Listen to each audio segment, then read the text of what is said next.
Good morning, প্রমিলা মুখার্জি আরেকটি ব্লগে স্বাগত। সকাল সকাল চলে এলাম ছাদে। আজকে সকাল থেকেই কালকে রাত থেকেই ধরো ঝড় বৃষ্টি শুরু হয়েছিল, বৃষ্টিও হয়েছে।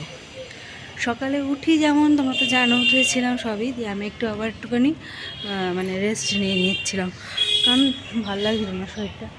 আর দেখো ওয়েদারটা মেঘলা, কিন্তু একটা মনোরম পরিবেশ বলতে গেলে। তো সেই জন্যে এভাবে একটুখানি ঘুরছি, যাব নিচে। আজকে দিনটা কেমন কাটাই তোমাদের তো অবশ্যই শেয়ার করছি। চলো দেখতে থাকো ব্লগটা, আশা করি ভালো লাগে।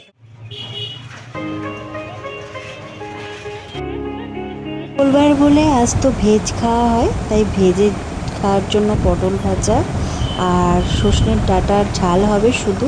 আর এদিকে আলু আর সয়াবিনটা সেদ্ধ করতে দিয়েছি, তার সঙ্গে ডাঁটাও আছে।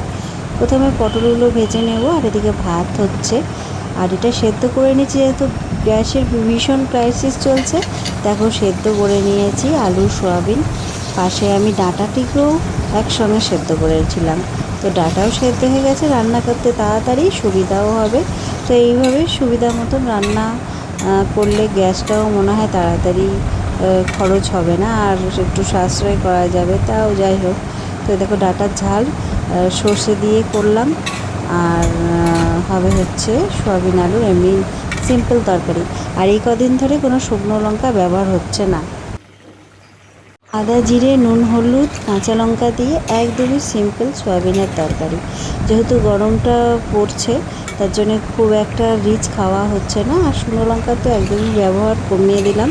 তো এই কটাই আজকে রান্না হয়েছে, পটল ভাজা, ডাঁটার ঝাল আর এই। তো চলো পরে আসছি। তো বন্ধুরা, এখন যাব হচ্ছে একটু বাজারে। তো বিকাল হয়ে গেছে, চাটা কমপ্লিট খাওয়া। তো চলো আজকেও একটু তোমাদের বাইরে একটু দেখানোর ইচ্ছা আছে। আজ বেথুয়ার এই ট্যাচুর মোড়ের সাইডটা এসেছিলাম, যেহেতু এখন সেলের বাজার, ভীষণই ভিড়, প্রচুর গাড়ি টাড়ি থেকে আরম্ভ করে মানুষজনের যাতায়াতের জন্য এতটাই ভিড় ছিল। আমি খুব কষ্ট করে ভিডিওটা বানালাম, আর একটু রিক্সও ছিলাম, যেহেতু ভিড়ের মধ্যে ভিডিও করা সম্ভব না, হাত ফাত বেঁকে যাচ্ছিলো মানুষের ধাক্কায়। তো চলো আর কথা থেকে বেরিয়ে কখন চলে এসেছি, একটু দরকার ছিল। তো আজকের মতো সবাইকে গুড নাইট জানিয়ে নেক্সট ব্লগে দেখা হবে। ভালো থেকো, সুস্থ থেকো।